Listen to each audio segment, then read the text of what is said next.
Hello and welcome to 100% maths. आज हम करेंगे क्लास 10th के लिए chapter number 5 that is AP arithmetic progression के all the important concepts and formulas. ठीक है, तो ये वीडियो जो है वो बहुत इंपॉर्टेंट है क्लास 10th के लिए, क्योंकि इसमें मैं डिस्कस करूँगी each and every concept, each and every formula, ठीक है, and each and every terms, ठीक है, जो कि आपको पता होना चाहिए जब हम आप क्वेश्चंस को अटेम्प्ट करते हैं। ठीक है, साथ साथ मैं कुछ लिमिटेड सी एग्जाम्पल्स भी लूँगी इस वीडियो में। ठीक है, तो पूरा वीडियो अच्छे से ध्यान से ज़रूर देखिएगा। आइए वीडियो स्टार्ट करते हैं। तो वीडियो शुरू करने से पहले मैं आपको बता देती हूँ कि टेलीग्राम पे ऑलरेडी मैं बहुत सारी वर्कशीट्स जो हैं वो इस चैप्टर की अपलोड कर चुकी हूँ। तो उसके लिए आप लोग टेलीग्राम जो है वो ज्वाइन कर सकते हो। टेलीग्राम ज्वाइनिंग लिंक आपकी स्क्रीन पे भी शो हो रहा है, डिस्क्रिप्शन बॉक्स में भी है। ठीक है, तो फ्री ऑफ कॉस्ट इस ऐप को डाउनलोड कर सकते हो। ठीक है, और इंस्टाग्राम को भी फॉलो कर सकते हो। ठीक है, उसके भी मैं फॉर्मूलाज जो हैं वो अपलोड करने जा रही हूँ, तो वो भी आपके लिए हेल्पफुल रहेंगे। ठीक है, टर्म 2 की प्रिपरेशन के लिए। तो स्टार्ट करते हैं अपने कॉन्सेप्ट्स के साथ। तो सबसे पहले अरिथमेटिक प्रोग्रेशन को पढ़ने से पहले हमें सीक्वेंस और प्रोग्रेशन दो टर्म्स के बारे में हमें बहुत अच्छे से नॉलेज होनी चाहिए। सबसे पहले है सीक्वेंस। सीक्वेंस क्या होती है? List of things, usually numbers, जो किसी पर्टिकुलर ऑर्डर में हैं। ठीक है, जैसे मैंने यहाँ पर लिखा है 1 2 3 4 5 6, all the numbers are in the particular order, मतलब असेंडिंग ऑर्डर में है। ठीक है, तो ऐसी नंबर्स की लिस्ट को हम क्या बोलेंगे? सीक्वेंस बोलेंगे। ठीक है, तो जैसे मैंने लिखा है 2 4 6 8, ये भी एक सीक्वेंस है। ठीक है, जैसे मैंने लिखा है 4 2 0 -2 -4, ये भी एक सीक्वेंस है। ठीक है, ये भी एक सीक्वेंस है 1 3 5 6 7 8। ठीक है, ये भी एक सीक्वेंस है, क्योंकि सारे नंबर्स क्या हैं? हमारे असेंडिंग ऑर्डर में हैं। ठीक है, इसमें क्या थे? डिसेंडिंग ऑर्डर में थे। तो कैसे भी नंबर्स हो, किसी पर्टिकुलर ऑर्डर में लगे हों, तो उसे हम बोल देते हैं सीक्वेंस। ठीक है, ओके तो जब से सीक्वेंस दो तरह की होती है, एक फाइनाइट और इनफाइनाइट। जब नंबर्स काउंटेबल हैं, लेट अस से मैंने 1 2 3 4 लिखा है, ये नंबर्स काउंटेबल हैं, यहाँ 10 तक नंबर्स लिखे हैं, वो भी काउंटेबल है। तो जब काउंटेबल है तो फाइनाइट सीक्वेंस है, जब काउंटेबल नहीं है, डॉट डॉट डॉट लगाया है, तो इनफाइनाइट सीक्वेंस है। ठीक है, तो ये इनफाइनाइट और फाइनाइट सीक्वेंस होगी दो तरह की। क्लियर? ओके, तो उसके बाद आ गया टर्म्स। अब ये जो वेरियस नंबर्स हैं सीक्वेंस के अंदर अकर कर रहे हैं, जैसे ये 1 2 3 4, इनको क्या बोलेंगे हम? हर एक चीज़ को हम बोलेंगे टर्म बोलेंगे। मतलब ये है 1 is a term of a sequence, 2 is a term of a sequence, 3 is a term of a sequence, इस तरह से बोला जाता है। ठीक है, तो इनको टर्म्स बोला जाता है। क्लियर? ओके, तो प्रोग्रेशन क्या होता है? Sequences in which terms always follows a certain pattern. तो जो सीक्वेंस कुछ पर्टिकुलर पैटर्न फॉलो करती है, उन्हें हम बोलते हैं प्रोग्रेशंस। ठीक है, लाइक फॉर एग्जांपल मैंने यहाँ पे लिखा है 1 3 5 7 9। ये एक प्रोग्रेशन कैसी है? क्योंकि हर बार हम अगली टर्म जो बना रहे हैं पिछली टर्म में 2 ऐड करके बना रहे हैं। ठीक है, इसको मैं समझाती हूँ आपको। 1 3 5 7 एंड 9, हम हर जो नेक्स्ट टर्म बन रही है, we are adding 2 to the preceding term. Preceding होती है पिछली टर्म, सक्सीडिंग होती है अगली टर्म। ठीक है, तो सक्सीडिंग टर्म कैसे बन रही है? जब हम 2 ऐड कर रहे हैं टू द प्रीसीडिंग टर्म, मतलब 1 में अगर हम 2 ऐड कर रहे हैं तब 3 बन रहा है। ठीक है, +2 कर रहे हैं, फिर 3 में 2 ऐड कर रहे हैं तो +5, मतलब 1 रहा है 5, फिर 2 ऐड कर रहे हैं तो 7, फिर 9। ठीक है, इस तरह से। तो जब कोई जो सीक्वेंस है कोई पर्टिकुलर ऑर्डर फॉलो करती है, मतलब पैटर्न फॉलो करती है, उसे हम बोलते हैं प्रोग्रेशन। ठीक है, ओके, तो यहाँ पर अब देखो, मैंने यहाँ पर एक एग्जांपल ये भी ली थी, इसको भी मैंने सीक्वेंस बोला था। देखो 1 3 5 6 7 8। ठीक है, यहाँ पर ले लेते हूँ 1 3 5 6 7 8 एंड सो ऑन। क्या ये प्रोग्रेशन है? चलिए चेक करते हैं। तो 1 में हम 2 ऐड करेंगे तो वी आर ऑब्टेनिंग 3, 3 में मतलब +2 कर रहे हैं तो 5 मिल रहा है। बट जब हम नेक्स्ट टर्म ऑब्टेन कर रहे हैं तो हम +1 फॉलो कर रहे हैं, मतलब +1 ऐड कर रहे हैं, तो कोई पर्टिकुलर पैटर्न तो नहीं ना हुआ। फिर हम ऐड कर रहे हैं, फिर से +1 ऐड कर रहे हैं, तो कोई पर्टिकुलर पैटर्न नहीं हुआ, बट ये सीक्वेंस है, but it is not a progression. ठीक है, तो फ़र्क पता चल गया सीक्वेंस और प्रोग्रेशंस में। तो कोई पर्टिकुलर पैटर्न फॉलो हो तो प्रोग्रेशन है। अब आ जाओ एरिथमेटिक प्रोग्रेशन। प्रोग्रेशन तो वही चीज़ है, कोई पर्टिकुलर पैटर्न फॉलो करे। एरिथमेटिक का मतलब है ऐड या सबट्रैक्ट करके। मतलब arithmetic progression is a list of numbers in which each term is obtained by adding a fixed number two the preceding term. ठीक है, जैसे यही एग्जांपल हम ले रहे हैं 1 3 5 7 9, ठीक है, ये क्या अरिथमेटिक प्रोग्रेशन है, चेक कर लेते हैं। ठीक है, 1 + 2 कर रहे हैं तो 3 बन रहा है, 3 + 2 कर रहे हैं तो 5 बन रहा है, 5 + 2 कर रहे हैं तो 7 बन रहा है, 7 + 2 कर रहे हैं तो 9 बन रहा है। मतलब हर बार हम कुछ फिक्स नंबर ऐड कर रहे हैं टू ऑब्टेन द प्रीसीडिंग, मतलब to obtain the succeeding term, है ना, नेक्स्ट टर्म ऑब्टेन करने के लिए, एक्सेप्ट द फर्स्ट टर्म।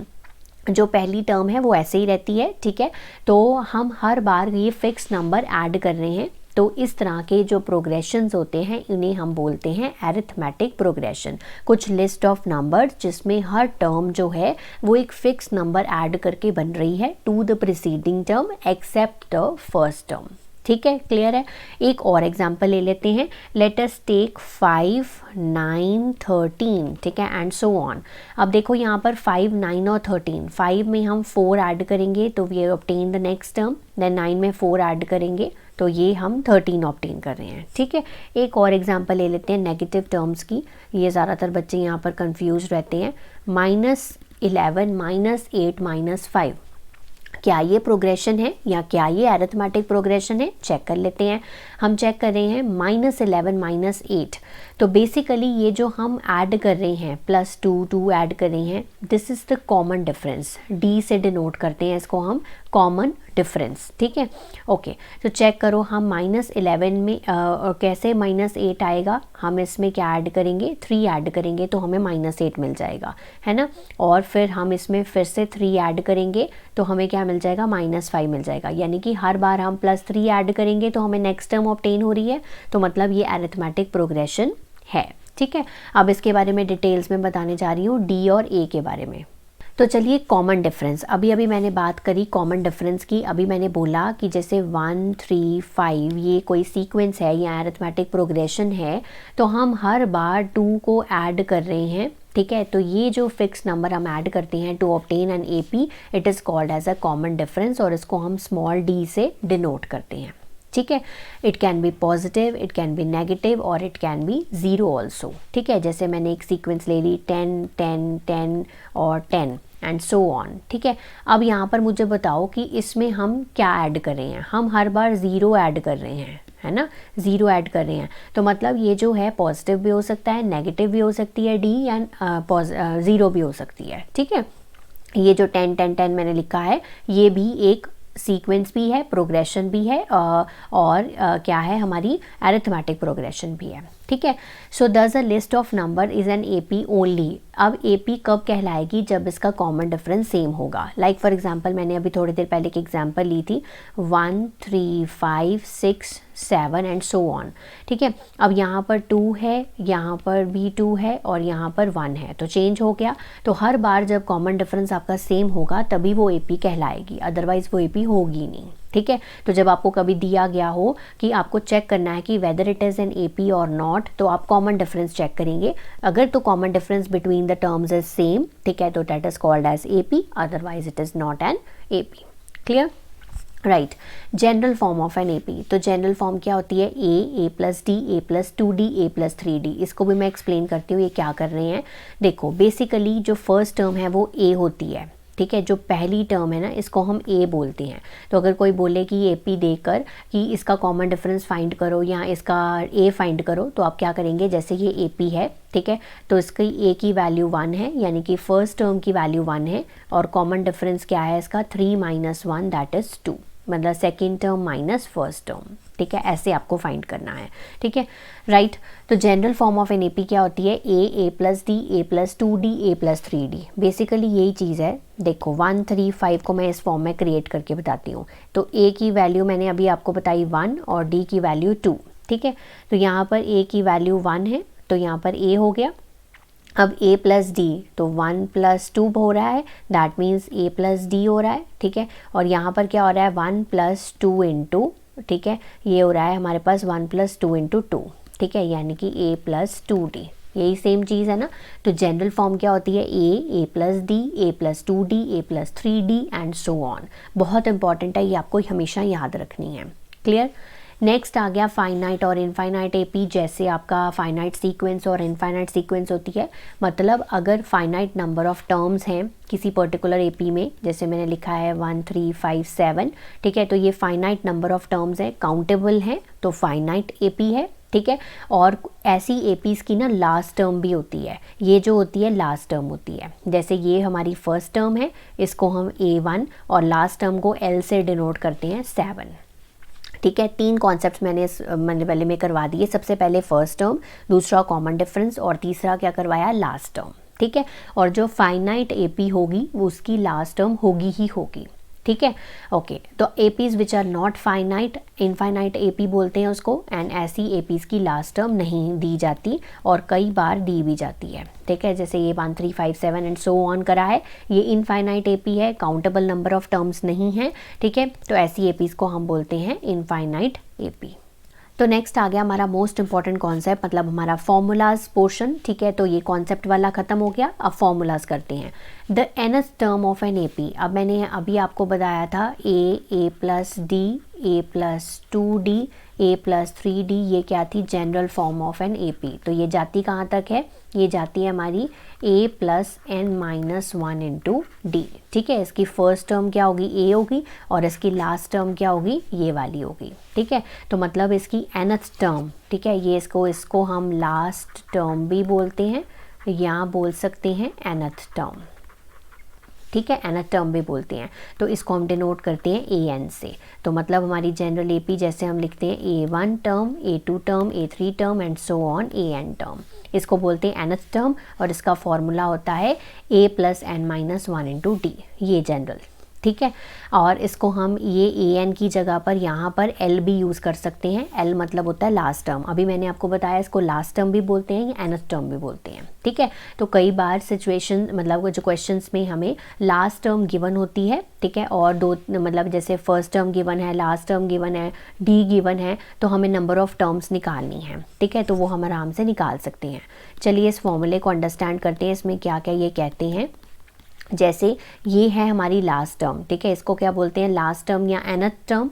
ये क्या है हमारी a, मतलब फर्स्ट टर्म, n क्या है, नंबर ऑफ टर्म्स, और d क्या है हमारा कॉमन डिफरेंस। ये 2-3 चीज़ें जो हैं वो हमें AP से पता चलती हैं, जो हमें क्वेश्चन में गिवन होता है, ठीक है।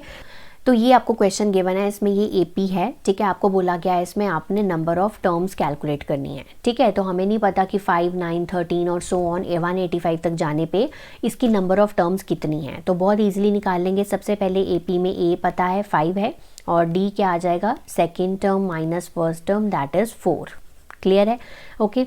185 क्या है, इसकी लास्ट टर्म है, यानी कि 185 L है, यहाँ हम लिख सकते हैं AN है।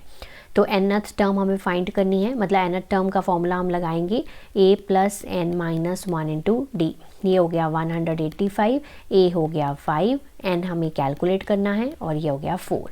ये 5 को उधर ले जाओ, 185 minus 5 that is equal to n minus 1 into 4, this is equal to 180, और ये 4 से डिवाइड हो जाएगा, n माइनस 1, ये डिवाइड हो गया, 4 4 सा 16, ठीक है, 20 और 45, तो ये +1 हम इधर कर देंगे, सो n इज़ इक्वल टू 46, ठीक है। तो मतलब इस AP में कितनी टर्म्स हैं, 46 टर्म्स हैं, क्लियर। चलिए नेक्स्ट है हमारा most important concept, sum of first n terms of an AP। अगर मैं चाहूँ तो मैं पहली n टर्म्स को ऐड भी कर सकती हूँ, तो इसको हम डिनोट करेंगे SN से, ठीक है। ऐड करना मतलब जैसे इस तरह से 1 + 3 + 5 + 7 एंड सो ऑन, ये आपको गिवन है। तो आपने निकालनी है sum of first n terms of an AP, ठीक है। तो इसका फॉर्मूला क्या होता है, n/2, ठीक है, 2a plus n minus 1 into T. जो पिछला वाला था वो था a plus n minus 1 into D. फ़र्क सिर्फ यहाँ पर है, यहाँ पर 2 लगा दिया जाता है और इसको n/2 से मल्टीप्लाई कर दिया जाता है, ठीक है। तो पिछले वाले से मैंने कंपैरिजन करके भी बता दिया कि आपको क्या चीज़ें जो है वो याद रखनी है। ये nth टर्म का होता है, क्या किया जाता है, 2 से मल्टीप्लाई एंड 2 से डिवाइड और n से मल्टीप्लाई, ठीक है। बस इतना सही फ़र्क है, राइट, ओके। तो ये तो हमारा जनरल फॉर्मूला हो गया जब हमें SN निकालना है। n है नंबर ऑफ टर्म्स, a है हमारी फर्स्ट टर्म जो कि AP से मिलेगी, और d है हमारा कॉमन डिफरेंस, ठीक है। ओके, समटाइम्स हमें किसी सिचुएशन में लास्ट टर्म गिवन होती है, जैसे कि यही वाला क्वेश्चन ले लेते हैं 5, 9, 13 और 185। इसमें देखो फर्स्ट टर्म भी गिवन है और लास्ट टर्म भी गिवन है, तो उस वाले केस में हम ये वाला फॉर्मूला भी लगा सकते हैं, ठीक है, A plus L, first term plus last term, ठीक है, ये वाला फॉर्मूला भी लगा सकते हैं। आप इसको इस तरह से मत याद करिएगा, ये वाला फॉर्मूला और ये वाला फॉर्मूला ही बस याद करिएगा, ठीक है। समटाइम्स लास्ट टर्म और फर्स्ट टर्म गिवन होती है, एन भी गिवन होता है, ठीक है, तो उस केस में हम ये वाला फॉर्मूला जो है वो यूज़ कर सकते हैं, ठीक है। तो चलिए एक एग्जांपल ले लेते हैं। ए इज इक्वल्स टू 1 है, ए एन 20 है, एस एन 399 है। तो ए एन क्या है, ये लास्ट टर्म है, ठीक है, तो लास्ट टर्म हमें गिवन है 20 है, तो हम ये वाला फॉर्मूला यूज़ कर लेते हैं और नंबर ऑफ टर्म्स कैलकुलेट कर लेते हैं।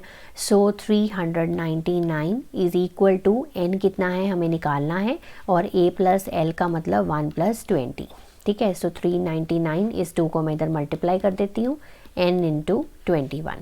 सो 399 × 2 डिवाइडेड बाई 21, ठीक है, इज इक्वल टू n। तो इसको हम कैंसिलेशन कर देते हैं, इसको 3 के टेबल पे कैंसिल करते हैं, 3 7 ज़ा, 3 1 ज़ा, 3 3 ज़ा, से 7 के टेबल पे 7 1 ज़ा और 7 9 ज़ा 63, तो 19 2 ज़ा 38। सो नंबर ऑफ टर्म्स इस एपी में कितनी है, 38 टर्म्स हैं, ठीक है। ये होगी सिचुएशन जब हमने ये वाला फॉर्मूला यूज़ करना है, ठीक है। ये वाला हम जनरली कभी भी यूज़ कर सकते हैं, क्लियर है, ठीक है। नेक्स्ट है हमारा some important points to be noted, ठीक है। तो समटाइम्स हमारे पास 3 टर्म्स होती हैं एपी में, तो 3 टर्म्स एपी का मतलब होता है 2b is equals to a + c है, ठीक है। तो यानी कि 1 3 अगर 5 है, ये 3 टर्म्स एपी में हैं, तो twice the second term is equal to the sum of the first term plus last term, ठीक है। तो ये देखो 3 टर्म्स अगर एपी में है, सो मैं अगर करके देखूँ तो 2 3 ज़ा कितना हो जाएगा 6, तो 5 + 1 कितना होगा 6 होगा, ठीक है। तो 2b is equal to a + c होता है, ठीक है। अब किसी भी नंबर को ऐड किया जाए या सब्ट्रैक्ट किया जाए from each term of an AP, तो रिजल्टिंग सीक्वेंस भी एपी ही रहती है। चलिए 2 4 6 ये एक एपी ले लेते हैं, तो मैंने यहाँ पर ऐड करना है 1 2 ईच टर्म, ठीक है। 1 मैंने ऐड करना है, तो बन गया 3 5 एंड 7, तो रिजल्टिंग सीक्वेंस अभी भी क्या है, एपी है। इसी तरह से अगर आप सब्ट्रैक्ट कर रहे हैं, तो सब्ट्रैक्ट करने पे आपका बनेगा 1 3 एंड 5, वो भी एक सीक्वेंस है और वो भी एक एपी है, ठीक है। If each term of an AP is multiplied और divide by a non zero number, तो कोई भी एपी को हम मल्टीप्लाई या डिवाइड करते हैं किसी पर्टिकुलर नंबर से, ठीक है, हर टर्म को, तो रिजल्टिंग सीक्वेंस तब भी एपी ही रहती है, ठीक है। ये भी आपको पता चल गया। Then for questions based on AP it is convenient to take, कभी कभी आपको क्वेश्चंस दिए जाते हैं there are 3 numbers in the AP, तो आपको जनरल जो नंबर्स लेने होते हैं वो कैसे लेने होते हैं, जब आपको 3 नंबर्स लेने हैं तो आप लेंगे a - d, a और a + d, ठीक है, ऐसे लेंगे, क्योंकि जब आप इनका सम करेंगे तो ये जो d और d कैंसिल हो जाएगा, आपकी a की वैल्यू आ जाएगी, ठीक है। आपको गिवन होता है the sum of 3 numbers of an AP is this much, ठीक है। तो उस केस में आप जो जनरल नंबर्स लेने वाले हो वो ये लेने वाले हो a - d, ठीक है, a और a + d, ठीक है। रीज़न मैंने आपको बता दिया इस तरह से क्यों लेते हैं, ठीक है। जब आपको 4 नंबर्स लेने को बोला जाए, a - 3d, a - d, a + d, a + 3d, ठीक है। a - क्या लिखा है, a - 3d, a + d, sorry a - d, ठीक है, a + d और a + 3d, इस तरह से क्यों, क्योंकि d और d कैंसिल हो जाएंगे, 3d और 3d भी कैंसिल हो जाएंगे, इस तरह से लेते हैं। 5 नंबर्स अगर बोला जाए तो इस तरह से लेना है, बीच वाला a, लेफ्ट साइड पे जाओगे तो a - d, a - 2d, right side पे आपको लेने हैं a + d और a + 2d, ठीक है। तो ये जनरल सी चीज़ें हैं जो आप लोगों को दिमाग में होनी चाहिए जब आप एपी के क्वेश्चंस को सॉल्व करते हो, ठीक है। एक लास्ट कॉन्सेप्ट है इस चैप्टर का, दैट इज़ समटाइम्स हमें बोला जाता है कि कोई टर्म निकालनी है from and of an AP. तो एंड ऑफ एन एपी का मतलब क्या होता है कि हम या तो इस एपी को उल्टा कर लें, ठीक है, मतलब 49 पहले लिख के फिर दूसरी टर्म लिखें और ये इस तरह से, तो ये थोड़ा सा कॉम्प्लिकेट लगता है हर बच्चे को, ठीक है। तो इससे बेटर ये होता है कि आप एक फॉर्मूला छोटा सा लर्न करो और उसमें वैल्यूज़ पुट करो और आपका आंसर जो है वो फ्यू सेकेंड्स में आ जाएगा। क्या फॉर्मूला है, जनरल फॉर्मूला आपको याद होता है nth टर्म का, ये वाला, ठीक है। जब भी बोला जाए and of an AP, and of an AP मतलब a की जगह पे l लिख लो और इस प्लस की जगह पे माइनस लिख लो, बाकी फॉर्मूला सेम रहने दो, ठीक है। क्या करना है, a की जगह पे l और प्लस की जगह पे माइनस, ये वाला फॉर्मूला आपको लगाना है। L minus n minus 1 into D, बस आंसर आ जाएगा। L क्या है इसमें 49 लास्ट टर्म, ठीक है। n क्या है आपका फोर्थ टर्म आपको निकालनी है, n 4 है माइनस 1, और d क्या है इसमें देखो second term minus first term, यानी कि minus 8 minus minus 11 that is minus 8 plus 11 कितना हो गया 3, ठीक है 3 आ गया। 49 minus 3 into 3 9 that is equal to 40, ठीक है। तो 40 है इसकी fourth term from the end of an AP, ठीक है। तो इस तरह से आपको ये कैलकुलेट करना है। सो आई होप आपको सारे के सारे कॉन्सेप्ट्स बहुत अच्छे से क्लियर हो गए हैं। इसकी रिगार्डिंग जो वीडियोस हैं रिलेटेड, ठीक है, तो वो मैंने डिस्क्रिप्शन बॉक्स में लिंक आपको दिया है, आप वहाँ से जाकर देख सकते हैं। तब तक आप इसको प्रैक्टिस करिए, रिवाइज करिए। Have a nice day to all of you.